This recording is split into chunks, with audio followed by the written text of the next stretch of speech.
তুলসী পাতা আছে, আমি এখান থেকে তুলসী পাতা তুলে নেব। তো প্রয়োজন মতো তুলব, বেশি তুলব না, তুলসী পাতার খুবই মূল্য। তো তুলসী পাতা তুলতে গেলে একটা নিয়ম আছে, প্রথমে 3 বার তুড়ি মেরে নিতে হবে, তারপরে বলতে হবে ডালে তুলসী পাতায় হরি সরে বসো না তুলসী তুলি। তো আমি এরকম বলে আমি পাতাটা তুলে নেব। তো আমার কয়েকটা পাতা লাগবে। তো তুলসী পাতার অনেক উপকারী, তুলসী পাতা মানে কোনো দিন পোকা লাগে না গাছে, আমি তো কোনো দিন দেখিনি। তো বন্ধুরা তোমরা দেখেছো নাকি আমি জানি না। তো তুলসী গাছে কোনো দিন পোকা লাগেনি।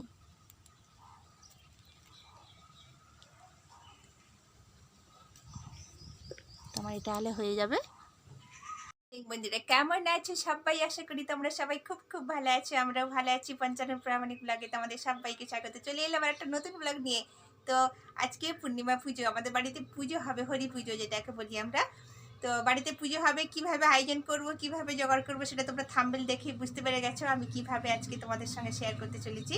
তো অবশ্যই সঙ্গে থাকো, দেখতে থাকো আমি আমার বাড়িতে কিভাবে পুজো হয়, আমি কিভাবে আয়োজন করি। সব দিন তোমাদেরকে দেখিয়ে দিই কিভাবে আমাদের বাড়িতে পুজো হচ্ছে, এই পূজায় তো কিভাবে আমি আয়োজন করি, কিভাবে আমি সব কিছু অ্যারেঞ্জমেন্ট করি। তো সব কিছু তোমাদের সঙ্গে শেয়ার করবো। অবশ্যই পুরো ভিডিওটা দেখার জন্য একটা করে লাইক দিয়ে দেখতে থাকো আর সঙ্গে থাকো। আর যেখান থেকে দেখছো, দেশে বিদেশে আশেপাশে, তো সবাই আমার ভিডিওতে স্বাগত, সবাইকে জানালাম। তো সঙ্গে থাকো, দেখতে থাকো। তো পুরো ভিডিওটা তোমাদের সঙ্গে শেয়ার করবো, অবশ্যই তোমরা পাশে থাকো, ঠিক আছে?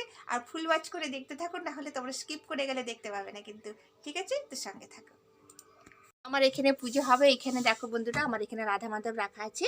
তো এখানে আরও অন্যান্য ঠাকুর রাখা আছে। তো আমি এখানটা পরিষ্কার করে পুছে নেব ভালো করে। তো এখানটা আমার পুজো হবে বন্ধুরা। তো এখানটা আমি ভালো করে পুছে পরিষ্কার করে আমি জোগাড় করব। তো তার আগে আমি এখানটা পুছে নিয়ে তারপরে আমি ঠাকুরের বাসনকুসন ধুবো। দেখো বন্ধুরা এইখানটার কাছে আমার পুজো হবে। তো এইখানটা আমার পুরো পরিষ্কার করে আমি পুছে নিয়েছি। তো সঙ্গে থাকো, দেখো পরিষ্কার করে মুছে নিয়েছি ঠাকুরের কাজটা। দেখো ঠাকুরের কাজটা ভালো করে পুছে পরিষ্কার করে নিয়েছি, আর সাথে 1 বালতি জল ধরে রেখেছি ঠাকুরের জন্য। বালতিতে জল ধরে রাখার একটাই কারণ, কেন ব্রাহ্মণ তো এক টাইমে আসবে না, সকালবেলায় আসবে না, আসবে হয়তো সে 12টা 1টার সময়। তো তখন হয়তো জল থাকবে না বা মেশিন ছাড়তে হবে, তার জন্য আমি ঠাকুরের জন্য আলাদা করে সানটান করে 1 বালতি জল ধরে রাখলাম।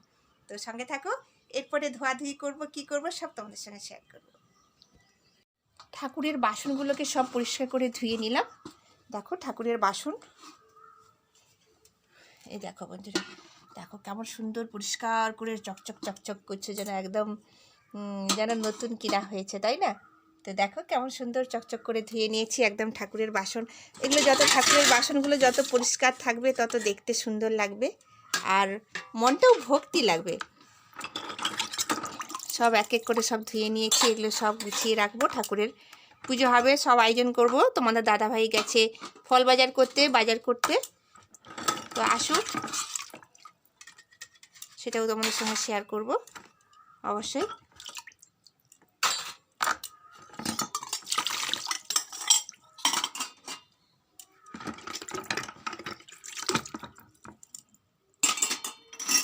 দেখো সব পরিষ্কার করে আমি ধুয়ে নিয়েছি, আর ওখানে জলটাও ধরে রেখেছি ঠাকুরের জন্য। এখানে রাধারানী আছে, এখানে রাধা মাধব আছেন। তো এইখানটা আমার পুজো হবে, সব কিছু আয়োজন করব। তো দেখো সব বাসনগুলো, ঠাকুরের বাসন সব পরিষ্কার করে মেজে ধুয়ে পরিষ্কার করে নিয়ে চলে এসেছি। গাছের ফুলগুলো তুলে নেব বন্ধুরা।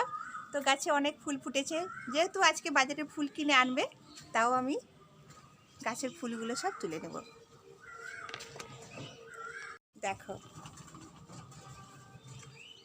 কত ফুল ফুটেছিল গাছে, এত ফুল ফুটে, এই গাছে এত ফুল ফুটে বন্ধুরা, প্রত্যেক দিন আর ফুল কিনতে হয় না। তো দেখো কেমন সুন্দর ফুল ফুটেছে। এই যে গোলাপি ফুলটা, এটা সন্ধ্যামণি ফুল বলে। এটাকে আমি আমাদের সেই পেছন দিকে হয়েছে, সেটা তো আমাদের দাদাভাই তুলে নিয়ে এসে রেখেছিল। তো সেটা এই দেখো সব তুলে নিয়ে চলে এসেছি। তো অবশ্যই সঙ্গে থাকো, তারপরে আরও কী কী আয়োজন করি সব তোমাদের সঙ্গে শেয়ার করবো। বন্ধুরা আমি একটু বাগানে এসেছি। তো এই দেখো লাউ গাছের বাগান। তো এখানে আমি একটু কলা পাতা কেটে নেব।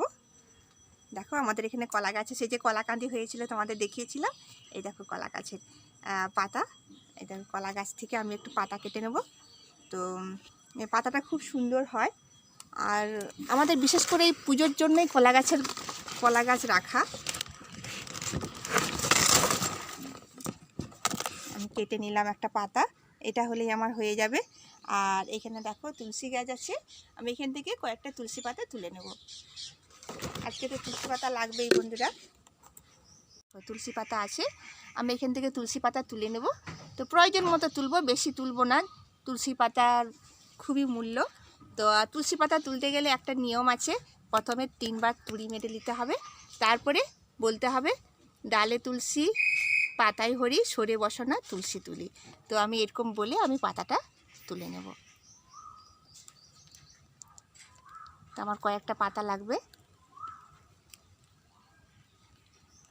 তো তুলসী পাতার অনেক উপকারী, তুলসী পাতা মানে কোনো দিন পোকা লাগে না গাছে, আমি তো কোনো দিন দেখিনি। তো বন্ধুরা তোমরা দেখেছো নাকি আমি জানি না, তো তুলসী গাছে কোনো দিন পোকা লাগেনি।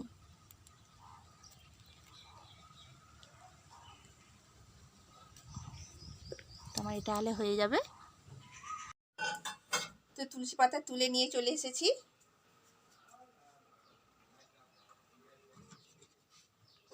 তো এবারে আমি একটু বাড়িতে নিত্য পুজো করে নেব। ঠাকুরকে তো নিত্য পুজো আমাকে তো করতেই হয়, নিত্য ঠাকুরকে জল বাতাসে মিষ্টি দিতে হয়। তো আমি নিত্য পুজোটা করে নেব।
বাড়ির পুজো আমার কমপ্লিট, এবারে ব্রাহ্মণের অপেক্ষায়, ব্রাহ্মণ যখন আসবেন তখন পুজো করবেন।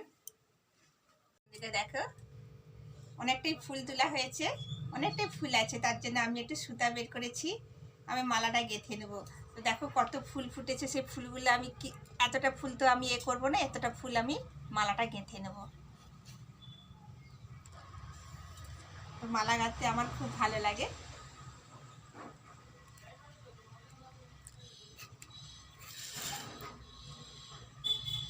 মালা গাঁথতে কিন্তু আমার খুব ভালো লাগে।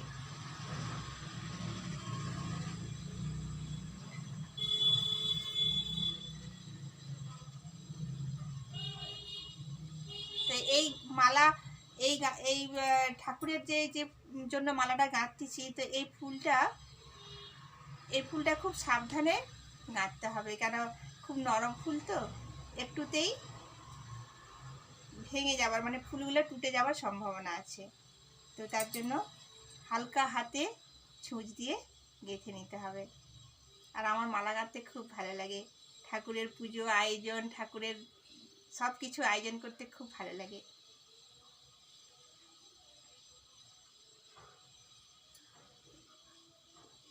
তোমার দাদা ভাই এখনো বাড়ি ফেরেনি, তারই মধ্যে বাড়ির যতটা আমার জোগাড় করার সব কিছু রয়েছে, সব কিছু জোগাড় করে নিচ্ছি। তো মালাটা গেঁথে নিই, তারপরে আমি আসবো। পুরো মালাটা দেখাতে গেলে অনেকটাই ভিডিও বড় হয়ে যাবে, তো আমি পুরো মালাটা এইভাবে আমি গেঁথে নিচ্ছি দেখো। তো এইভাবে পুরো মালাটা আমি গেঁথে নেব, তারপরে আমি আসবো তোমাদের কাছে। যাক, কমপ্লিট হয়ে গেছে মালাটা গাঁথা। দেখো সুন্দর লাগছে না মালাটা? খুব সুন্দর লাগছে। কার কার পছন্দ হয়েছে অবশ্যই তোমরা কমেন্ট করবে। আমার রাধা মাধবের জন্য মালাটা গেঁথেছি। তো আর কিছু আয়োজন করব, সঙ্গে থাকো। তো তো তোমাদের দাদাভাই বাজার করে নিয়ে চলে এসেছে ঠাকুরের ফল। এই দেখো কলা। তো আমি এরকম বালতি নিয়েছি, বালতির মধ্যে জলে এগুলো সব আগে দিয়ে দেবো। দেখো আম নিয়ে এসছে, আরও এর মধ্যে ফল আছে। দেখো আপেল, আম আরও আছে। এখানে আছে শসা আর এই ঠাকুরের চিড়ে ভোগ, গুড় আছে, বাতাসা আছে। এটার মধ্যে বাতাসা হবে মনে তো হচ্ছে, দেখি। হ্যাঁ বাতাসা আছে। আর এখানে আছে সন্দেশ, এই দেখো সন্দেশ আছে এখানে। আর এখানে আছে দুধ। আর এই তো গামলাটা পরিষ্কার করে রেখেছি, ওটা ফল টল কাটবো। তো এখন এই বালতির মধ্যে সবকে আমি ধুয়ে নেব। দেখো ফলগুলো সব আমি ধুয়ে নিলাম। পঞ্চপ্রদীপটা সাজিয়ে নিচ্ছি বন্ধুরা। তো আমার যা যা পুজোতে আয়োজন করি সব কিছুই তোমাদের সঙ্গে শেয়ার করলাম। তো পঞ্চপ্রদীপটা ঘি দিয়ে সাজালাম, তার সঙ্গে কর্পূর দিয়ে দিচ্ছি, দিলে ভালো। ঘি কর্পূর জ্বালানো ভালো।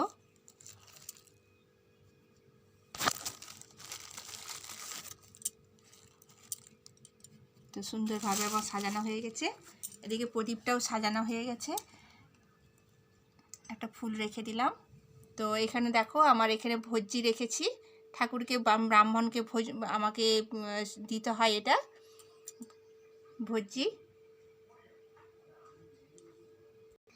বাগানে এলাম পান পাতা নেওয়ার জন্য। দেখো তখন পান পাতা নিতে ভুলে গিয়েছিলাম, আবার বাগানে এলাম, দুটো পান পাতা নিলাম। ঠাকুরকে পান সেজে দিতে হয়।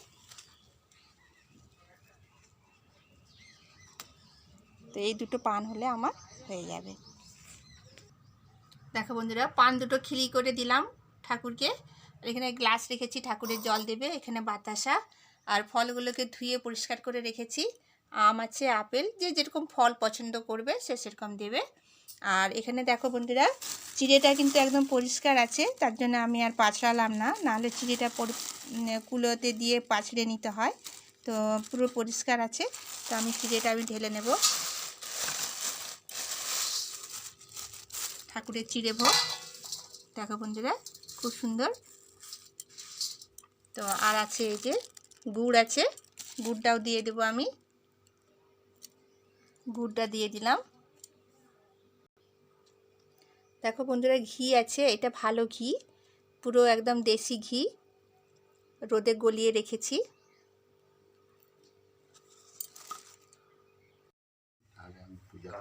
পুরোহিত মশাই এসে গেছেন বন্ধুরা দেখো। আর এখানে আমার সব জোগাড় হয়ে গেছে। আর এই দেখো সব কিছু রেডি করে নিয়েছি, এবারে পুজো স্টার্ট হবে। মানে দাদাভাইও এসে বসে আছে এখানে।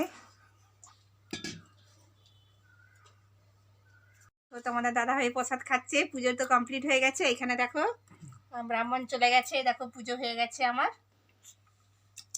প্রসাদ দিয়েছি, ওইখানে বাবা খেয়ে নিচ্ছে প্রসাদ। এই দেখো বাবার খাওয়া হয়ে গেছে। প্রসাদ খেয়ে নিলাম। ছেলেমেয়েরা স্কুলে গেছে, স্কুল থেকে আসলে ওরাও প্রসাদ খাবে। তারপরে প্রসাদ খাচ্ছি, 1টা বাজতে যায়। আর ভাত খাওয়া হবে কখন কি জানি না। ভাত খেতে এখনো অনেক দেরি, এখনো 1 ঘন্টা দেরি। পারা যাবে না, এত চিড়া প্রসাদ। 1 ঘন্টা দেরি হবে। আচ্ছা তুমি বলো তো আমটা কেমন আছে? তুমি যে আমটা খাচ্ছ।